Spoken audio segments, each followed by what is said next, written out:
My name is John White. I live in Greenville, South Carolina.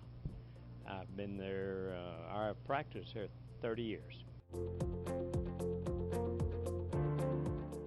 I might not be the normal because I'm 63,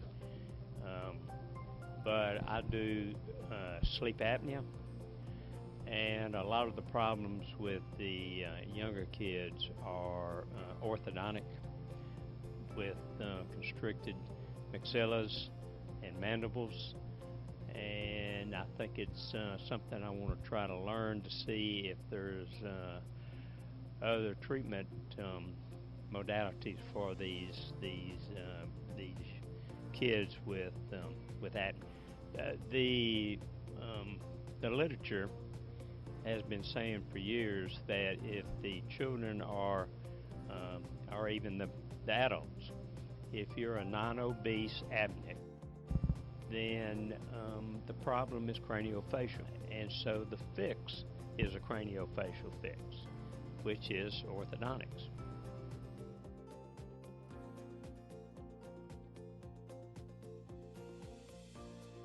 Well, you know, starting from not really knowing anything, I would always just refer out to orthodontics. But I tell you the truth, I never have really been all that happy with what I've gotten back from most orthodontists. I'm a pretty picky dentist, and I've always been occlusion-minded. I've gone through all the Pankey courses and Dawson, and you know, I used to just, when I was young, think the orthodontists knew it all, but they don't, unfortunately. And so, but I mean, just reading Cephs and understanding growth and facial growth, and the more I've, you know, I hate to keep coming back to this apnea thing, but you know, these faces you get these faulted palates and you get these cross bites, and you got to understand growth, and you got to understand why these kids are getting this. And you know, with the new knowledge about myofunctional habits and all this stuff, mouth breathing, nasal breathing, and you know, it kind of all comes together.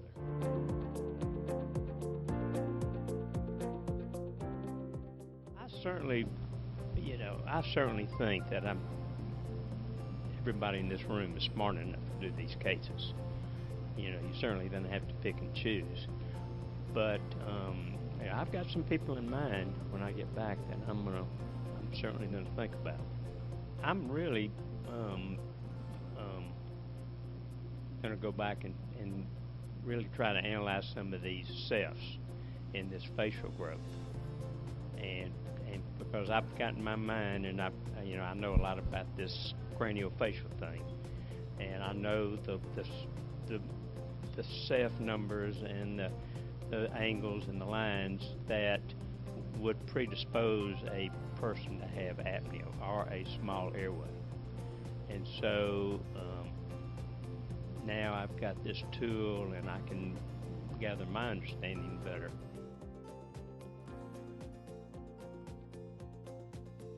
Well, you know, I've always been a course goer, you know, and you know, it just makes this profession more interesting. You know, it's just more things you can do, more tools in your bag. You know, I've always felt like, you know, if I picked up one little thing, I'm doing this all day long. If I get something that makes this job easier, then, you know, you can't put money on that.